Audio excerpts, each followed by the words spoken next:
جب مصر میں قحط آیا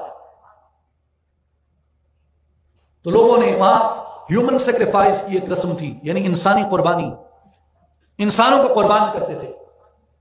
جیسے یہاں ہندوستان میں بھی یہ عام تھا کہ وہ دیوی دیوتاؤں پہ چڑھاوا انسانی چڑھاتے تھے.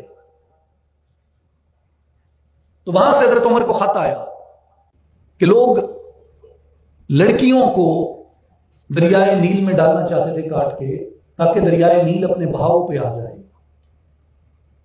اپنے بہاؤ پہ آ جائے. حضرت عمر رضی اللہ تعالیٰ عنہ کو مصر کے گورنر نے لکھا کہ اس طرح یہاں رسم ہے، میں نے انہیں منع کیا، آپ کا کیا فرمان ہے؟ حضرت عمر رضی اللہ تعالیٰ عنہ نے فرمایا کہ ظاہر ہے انسانی قربانی اللہ نے حرام کی ہے، انسانی قربانی اللہ نے حرام کی ہے، دین میں انسان کو قربان نہیں کیا جا سکتا. یہ خط ہے، یہ خط دریائے نیل میں ڈال دینا.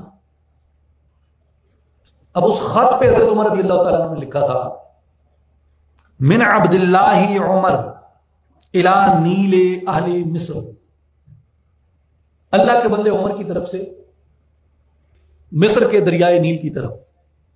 اما بعد فإن كنت انما تجری من قبلك ومن امرك فلا تجری فلا حاجت لنا فیک.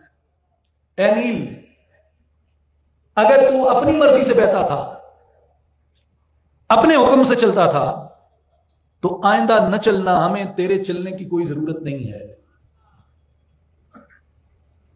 اب نیل سے یہ بات آپ کو کسی بندے کو لکھے ہیں حضرت عمر نے؟ نیل کوئی بندہ ہے؟ جن ہے؟ یہ بندے اور جن کے درمیان اس طرح کی کوئی مخلوق ہے؟ نیل کیا ہے؟ پانی کے قطرے ہیں، ریت کے ذرے ہیں، وہ نیل ہے. اب پانی کے قطروں کو، ریت کے ذروں کو بندہ مومن مخاطب کر رہا ہے کہ اگر تو اپنی مرضی سے بہتا ہے